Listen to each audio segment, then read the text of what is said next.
The ocean is not supposed to look like this. Far out on the horizon, something is rising. At first, it seems small.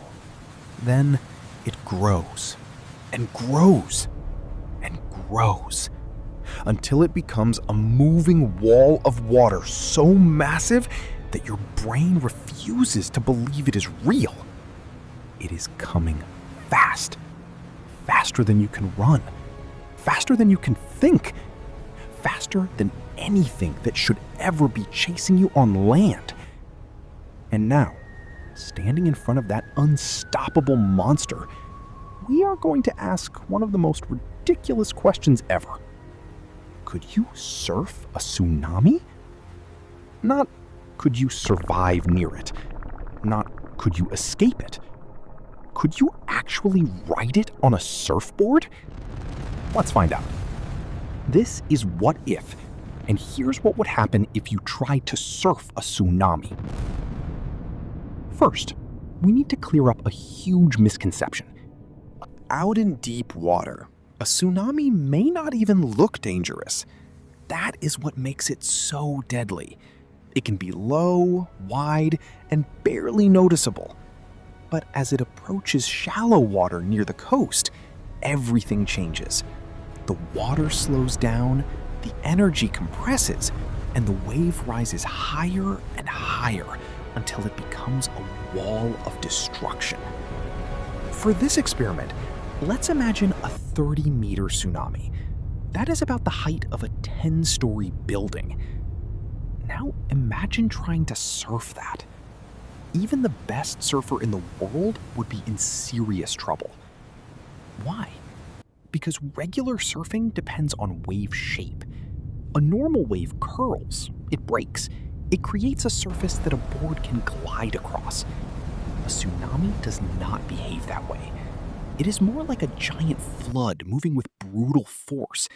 A tsunami can race across the ocean at astonishing speed, and when it reaches land, it still carries enough force to destroy everything in its path. So even getting into position would be nearly impossible. By the time you try to line up your board, the wave would already be on top of you. But let's say somehow you cheat fate. Maybe a jet ski pulls you toward the wave. Maybe you reach the top. Maybe for one insane second, it feels like you are actually surfing a tsunami. That moment would not last.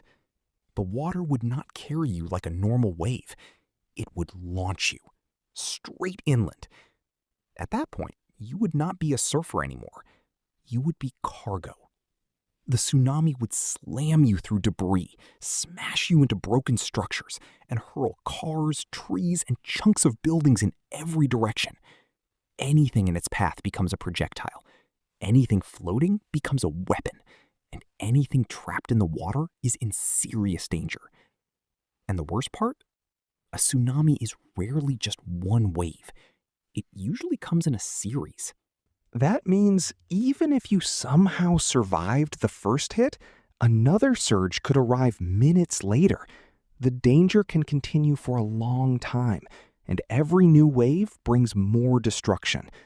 Then, when the water starts pulling back, it drags everything with it. You, your board, vehicles, furniture, debris, and even parts of buildings would be pulled into violent currents heading back toward the sea. The water does not just hit once and stop.